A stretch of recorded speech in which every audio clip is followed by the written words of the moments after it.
Well, Tyler Robinson is the alleged shooter in the Charlie Kirk assassination. This past week, we had the preliminary trial.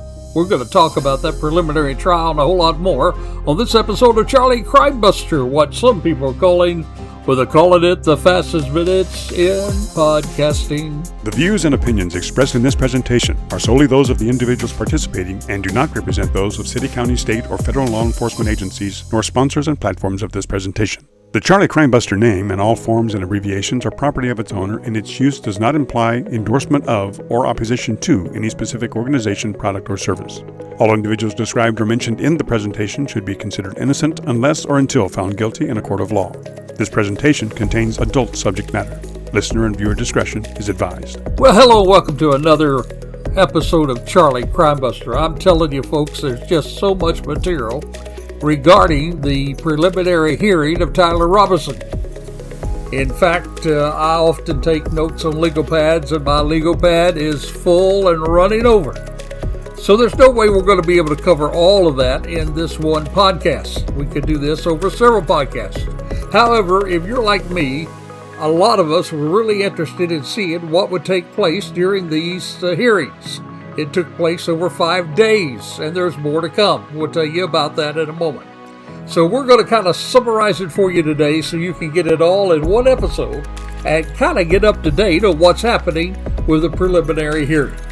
Before we get to that, though, let me take a moment to welcome you to the Charlie Crimebuster Show. If you're a first-time listener, and it always amazes me that every day we have new people who click on a Charlie Crimebuster episode. We're now calling you an honored guest. And as an honored guest, we want to invite you to reach out with a shout-out. You can reach me, charliecrimebuster@gmail.com, charliecrimebuster@gmail.com. You can ask questions. You can make suggestions about other episodes you'd like to see us cover. You can ask questions about what we have covered. You can even lodge objections. That's right, something you don't disagree with, we'd love to hear from you, especially about this trial, because there's a whole lot going on out there on the super slab highway of the internet. So if you have some information you'd like to get to us, reach out with a shout out, charliecrimebuster@gmail.com. We will also invite you to check out our sponsor, peacemakernetwork.com. We're talking about those brave men and women who run toward danger instead of away from danger. Read all about it at peacemakernetwork.com. We are talking about law enforcement, first responders, and of course the military. Check it out, peacemakernetwork.com. Do me one other favor if you would, please. Please leave us a review. A 5-star review can help us get this episode out to more people. It can find its way getting before more people's feed, and in addition, more people can become a part of the family. So do me a favor, leave us a 5-star review. Don't forget to hit that subscribe button, because then you'll be notified every single time we drop an episode. Now, I do begin to know that what I first need to do in sharing this information with you is to share with you the difference between a preliminary hearing and a trial. Most people know that, but maybe you don't. A preliminary hearing is different than a trial. In a preliminary hearing, they decide whether there's probable cause to believe that the defendant committed the charged crimes. In other words, in this situation, will they be able to prove that Tyler Robinson probably did the deed? Now, it does not decide whether the defendant is guilty beyond a reasonable doubt. And another thing about this one, this is being heard by a judge only. There's no jury for the preliminary hearing. Now, in a trial, that's usually decided by a jury, but that is unless the defendant waives that right. I cannot see the defendant waiving the right in this particular trial, because on a jury, you have 11 people there. You have more people that you can turn to see if somebody will hold out and think that there was reasonable doubt in the case. With a judge, you only have one person, one go at it. Another thing about a pretrial hearing, or a preliminary hearing, I should say, the prosecution usually presents just enough evidence to justify it moving forward. Both sides in the trial, though, will present their full cases, including all admissible evidence. But the real important thing is this.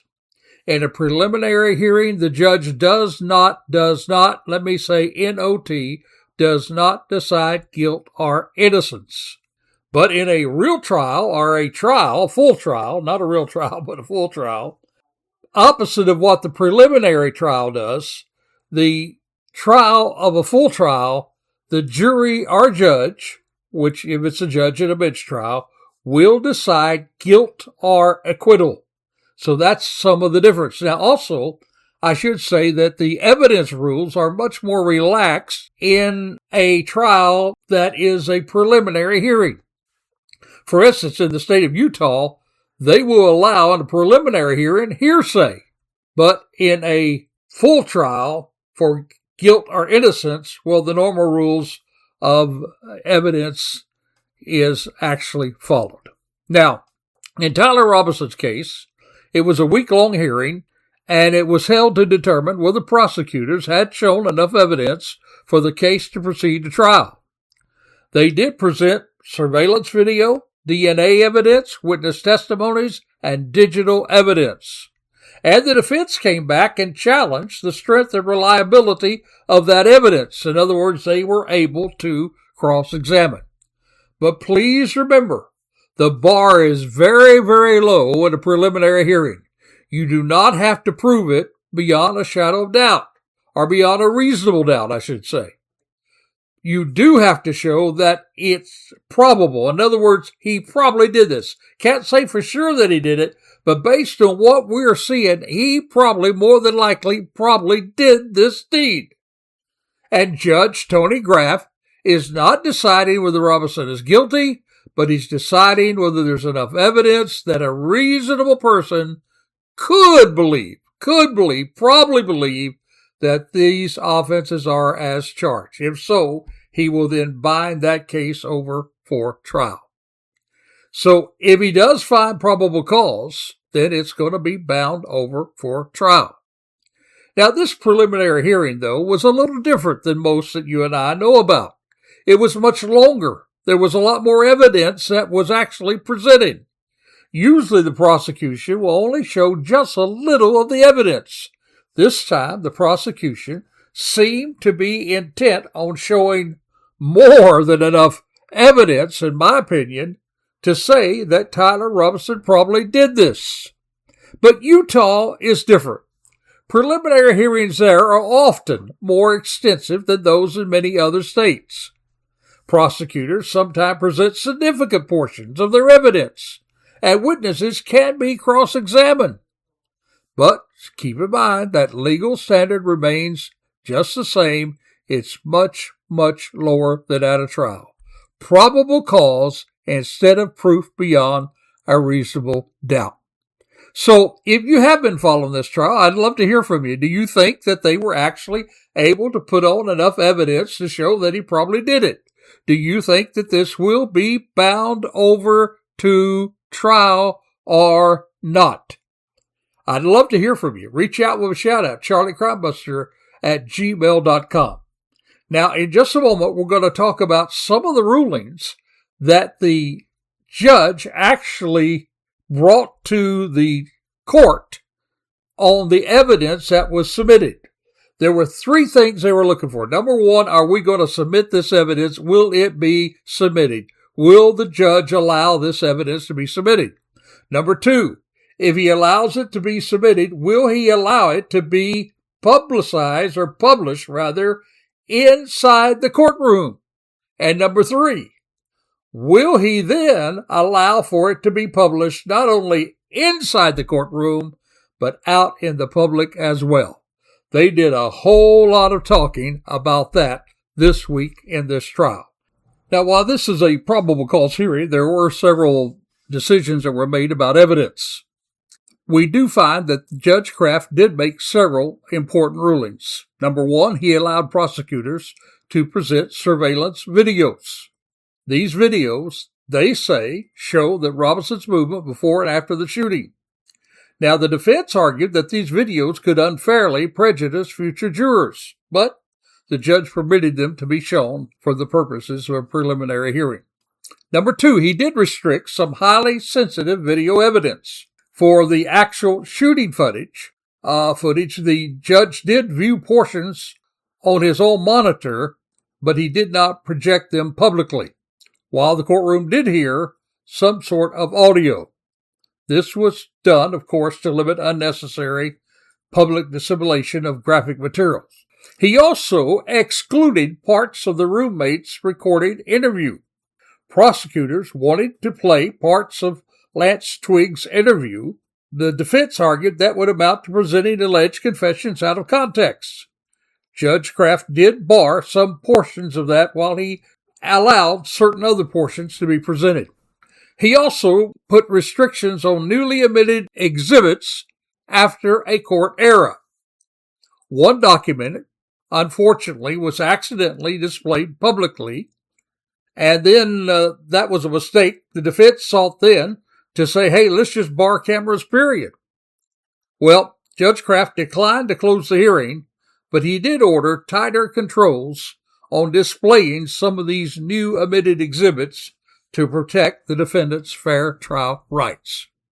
The key question, though, keep in mind, before the judge is always going to be whether the prosecution presented enough evidence to establish probable cause that Robinson committed the charged offenses.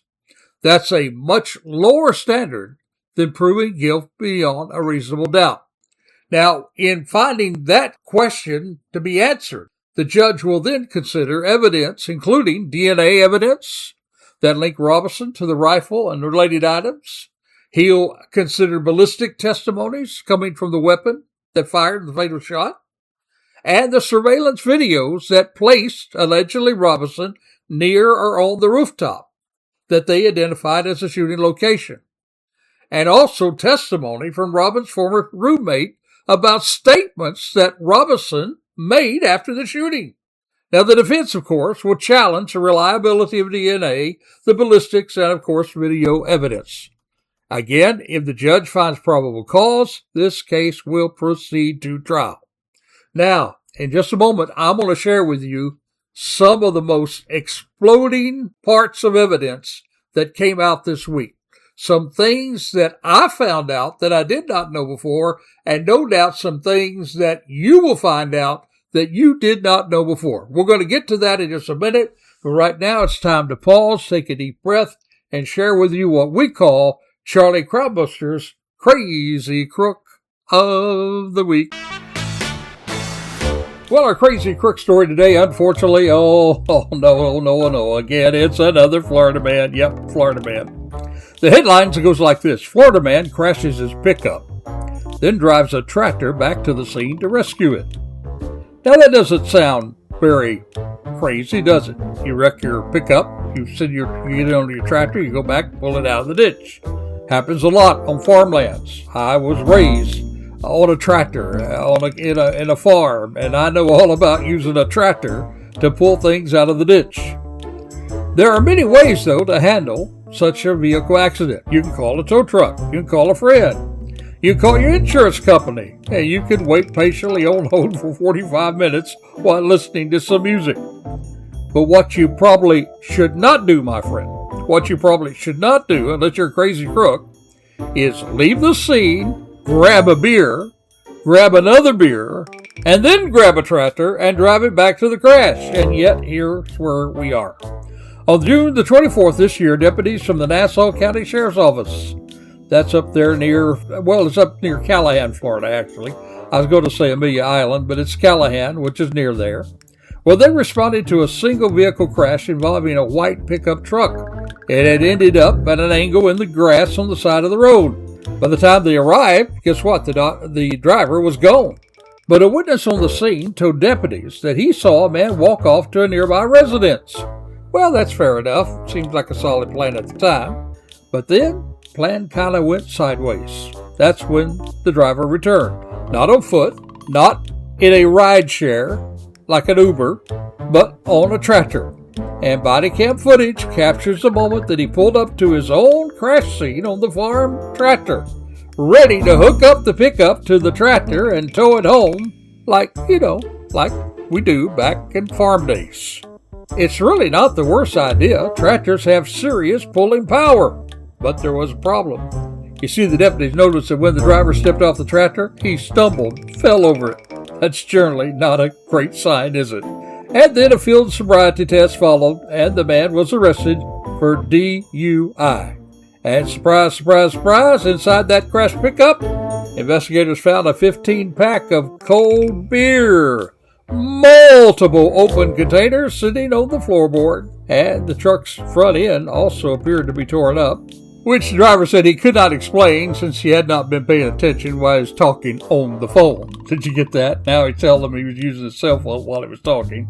Well, the deputies had to explain to this crazy crook that DUI laws in Florida, well, they apply to any motor vehicle being operated on public roads. Driver said, boy, I didn't know that. Well, Florida Statute 316.193, yes, that does define DUI as operating a vehicle while impaired. And that term vehicle, well, it covers a lot of ground, tractors included. No exception for farm equipment, golf carts, or anything else with wheels and an engine that you might use to move yourself from one place to another. If you can recall some of our crazy crook stories, we've even arrested here in Florida people driving lawnmowers. Yep, driving lawnmowers. So this crazy crook who thought it would be a good idea to go home, have a couple more beers, and get on his tractor and go back to the scene of the accident when the cops were waiting, well, he is indeed Charlie Crimebuster's Crazy Crook of the Week.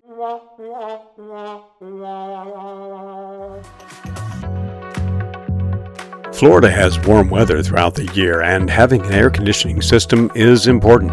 Whether it's summer or winter, you'll always need your air handling system. Breezy Air Incorporated provides both commercial and residential air conditioning solutions. Solutions that are built for your comfort needs. Call Jack at 407-283-2327. You see, Breezy Air provides solutions that bring cool comfort and reliable service to their customers. Preventive care can also lengthen the life of your AC unit, and believe it or not, Breezy Air provides annual service packages. So call them today, 407-283-2327. That's 407-283-2327. Now, friend, I got to tell you, it's a whole lot tougher for me to bring these things to you when there's just so much information. I want to try to share with you some of the things that you really need to know about during these 5 days, but there's no way we can cover 5 days in the short time that we have together here on the Charlie Crime Train. But I'm going to share with you some things that really stand out. Number one, the video surveillance that we saw during the trial. Here you could see the alleged shooter as he arrives at the campus early that morning around 8:30. You could see him get out of his car, walk across campus, walk up to the Turning Point USA people that were there getting ready for the event that day with Charlie Kirk coming to debate people on the college campus. No doubt talk to them about when Charlie might arrive, where Charlie would be set up at, something that you would ask if you wanted to find a good place to sit to watch the event. No doubt, Turning Point USA representative, whether it was a college student or whoever it was, did not know that he was really casing the place out, did not know that he was really looking at the best place to take a shot at Charlie Kirk. Then he leaves, gets in his car, drives away, comes back again, gets out of his car again, this time with a backpack. He walks over to some woods. Then he comes back, he leaves again, goes to Chick-fil-A, gets something to eat. That really blew my mind. I mean, you're getting ready to do something incredible. You're going to take a shot. You're going to try to kill someone. And you are cool enough that you go to the Chick-fil-A and you sit down and you eat. And yet that's exactly what happened. Comes back. This time he is in different clothes, dressed in black. And there's something else very different. I often ask myself, how in the world did he get a rifle up on top of that roof without somebody seeing him? Whoever the alleged shooter is, whoever you believe the alleged shooter is, how did he do that? Well, the surveillance video gave us a really good look at it. as he was walking with a limp. And you could see it looked like there was something down his pant leg causing him to limp. He could barely get up the stairs because there was something in his pants that was prohibiting his walking gait. Now keep in mind, before then, he had no problem going up and down the stairs. He had no problem walking around. But now, with long pants on, hiding what he has down in his pants, which I believe, and most anybody reasonably would believe, that was that rifle. That was that long gun that he took up there on the roof. And then in the surveillance video, you can see the subject getting on top of the roof there at the Lewis building, going to the corner, lying down, and we know the shot took place about that time. You can see him get up, running to the other side of the building, jumping off the building, and then walking across the grass. You can see all that happening on the surveillance video. When the investigator was asked, how do you know that that's him? He could say, well, because of the way that he looks, because of the shirt that he had, because of the sunglasses, because of the shoes that he had. There was distinctive ways of pointing that out. How did you know it was his automobile? Because of the shape of the automobile, because the wheels were distinctive and stood out, and also because they had a tag number that came back to the subject, Tyler Robinson, the alleged shooter. So this surveillance video, I believe, is huge, particularly in the fact that it brings about how he could have gotten that long gun to the roof to make the shot. Now, it is true that usually when you look at this thing, in 7 seconds, he got on the roof, crawled over, took the shot, and then left. 7 seconds is not a lot of time, but it's plenty of time to take that shot. And remember, he only made one shot. In the Butler assassination attempt of President Trump, there were several shots. People were able then to look and to see where it came from. He made that shot so quick and moved so quick that a lot of the people in the crowd did not catch that there was somebody on the rooftop taking that shot. Because we have the video now, though, we can go back and look and we can see it. And we can see the chaos that came, and we can see how he could leave there and get away with this at this point because of the chaotic scene that was there. So I think one of the number one things that stands out to me is how he got the gun to the top of the roof. There was a second thing that happened, though, that was pretty incredible as well, that also told us some stuff that's really incriminating, in my opinion, about the alleged shooter. They actually had an interview with his roommate, and there was some really damaging things that came out of that. There was no doubt a confession that was made to the roommate. There was a note, according to text that was read at the trial, that was placed under the keyboard, according to the testimony of his roommate. He got the text, told to look at the note. He looked at the note, and the note basically told him that he had shot Charlie Kirk. And in the text messages, now we weren't able to see all the text messages in the hearing. We were not able to see some of the other text messages to other people. Those were actually prohibited to be presented at this time because of maybe it would prejudice the jury pool. But what we did see was plenty incriminating. We saw where he said, "Did you do it?" And he said, "I did it." We hear from his roommate as he's testifying in his interview that he said, "Were you the person that did it?" He said, "Yes, I am." We hear about how he said when he got home, "Did you do this?" "Yes, I did this." And he said, "I'm sorry I did this," as he was crying. There was no doubt in anybody's mind who could look at this reasonably that this was a bona fide confession to his roommate. And as young people do today, they just cannot keep from texting. They would rather text than they would talk on the phone. And when you text, it's just about, well, let's put it this way. Several years ago, I had a friend, a good friend, and his parents was an attorney. And he said, "My mom and dad always told me that if I did something wrong, do not put it in writing." You know, you can say he said, she said, but when you put it in writing, you're done for. Well, when he puts it in text, and that text can be contributed coming from Tyler Robinson to Twiggs, his roommate, that is pretty incriminating. He did confess that he did it. He even talked about where he put the rifle. He even talked about he was trying to get the rifle back when there were people around it, and how he needed to get that rifle back. How he said, that's the only thing that can tie me to this case, my fingerprints on the gun. Why did he say that if he didn't do that? I'm telling you, friend, this in itself is enough probable cause, I believe, to hold this trial over. But it wasn't only the testimony from the roommate. It wasn't only the damaging texts for the defense that was released during this preliminary trial. There was also DNA evidence. DNA evidence that was found on the screwdriver that was left up there in what one of the investigators termed as a sniper's nest. That screwdriver was left there. When he was talking to the roommate, he also talked about this instrument that was used to etch certain words on the bullet. No doubt in the coming trial, and I believe there will be a coming trial unless he pleads it out, we're going to hear about what was etched on these bullets that were there, tied back to the roommate, identifying the fact that his roommate, Tyler, asked him, where is this instrument that we can use to etch these bullets?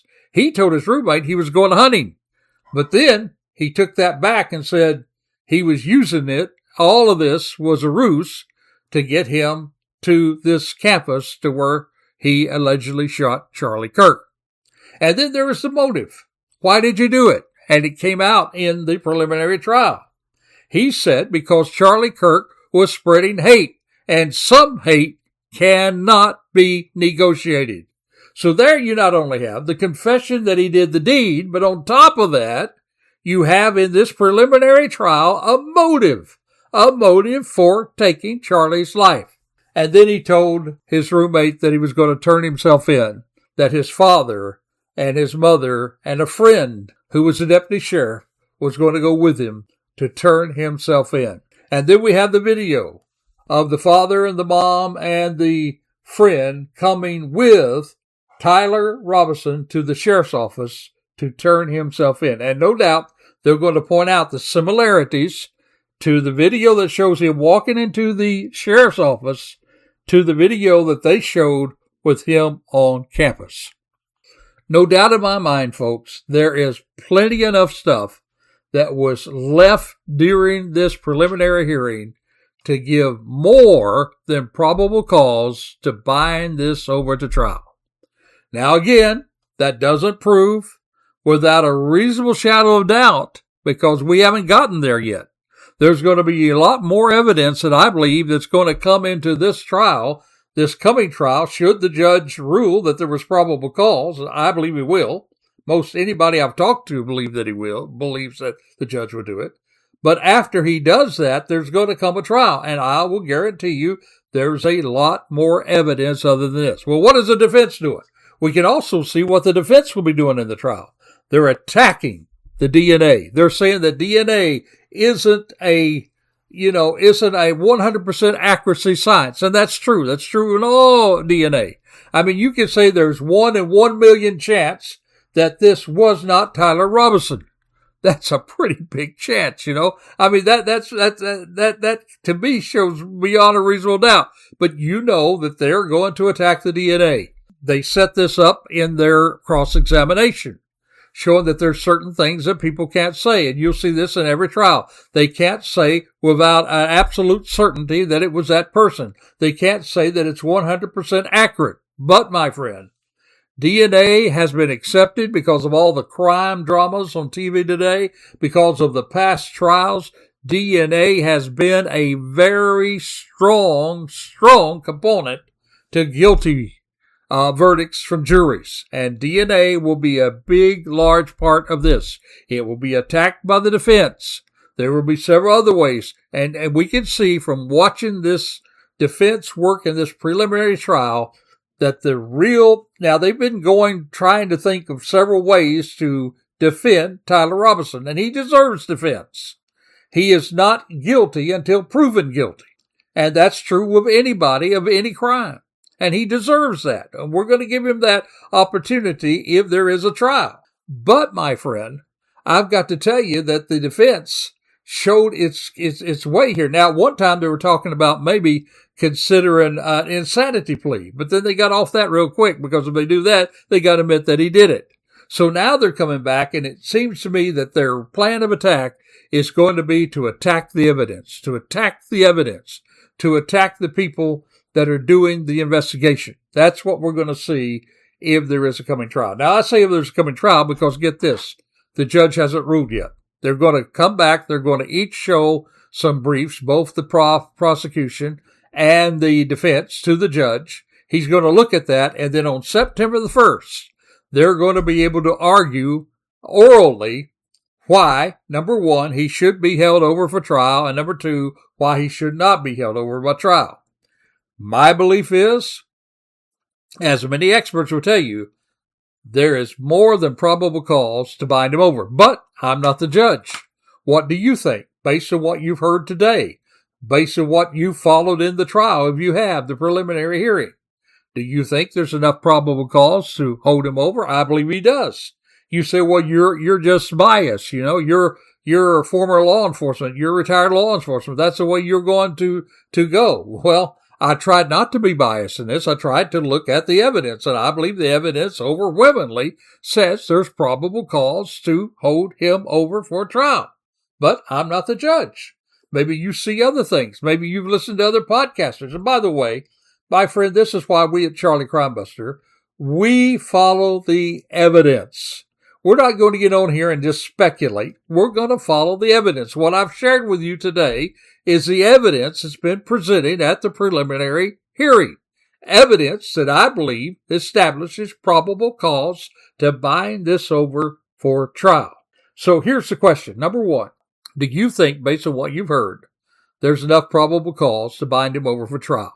Tyler Robinson. Number two, do you believe that the judge will rule that there is probable cause or not? And number three, if he does bind it over, do you think there'll be a trial, or do you think there'll be some sort of plea? Some sort of plea, maybe to get the death penalty off the table. And if they do that plea, will the prosecution agree to it? Will they agree to take the death penalty off the table? So lots of questions. I'd love to hear from you. Reach out with that shout out. charliecrimebuster@gmail.com. charliecrimebuster@gmail.com. Boy, I'm telling you folks, there's just so much stuff here. I hope I've gotten the part over to you that I think is really, really more central in this investigation. And I am asking you to comment. We'd love to hear from you on this. If this is a trial that's going to be coming up, sadly to say, I think it's going to be some time. We're already almost a year in September the 1st when he's going to let them present oral arguments. That's almost a year from the time this took place. And I'm sorry to tell you, it may be a whole nother year before this goes to trial, if it goes to trial. Why? Because the death penalty is involved. They're always going to give more time for preparation when the death penalty is involved. Who knows? We'll see. Well, folks, thank you for joining us on this episode of Charlie Crimebuster. We look forward to next week when, again, we'll share with you a Charlie Crimebuster crime story. So until this time, next time, this is Charlie Crimebuster reminding you, be safe, be alert. Yep, for the life you save may be your very own. You have been listening to Charlie Crimebuster. We would like to thank our sponsor, the Peacemaker Network, and also encourage you to support the first responders, military, and law enforcement personnel by contributing to the Peacemaker Network. That's peacemakernetwork.com. All music and sound effects are courtesy of Pixabay.com. That's Pixabay.com. You can also support us by subscribing to our YouTube channel, tag @CharlieCrimebuster, and then click the subscribe button. By doing so, you'll be notified each time we drop one of our shows. Another more convenient way for you to listen to our podcasts, or for you to say to your smart speaker, play Charlie Crimebuster. If you have comments or suggestions, we would love to hear from you, so please send them to charliecrimebuster@gmail.com. That's charliecrimebuster@gmail.com. Or you can call or text us at 407-917-2211. That's 407-917-2211. Thank you for listening, and we hope that you will join us again for another exciting crime episode with Charlie Crimebuster.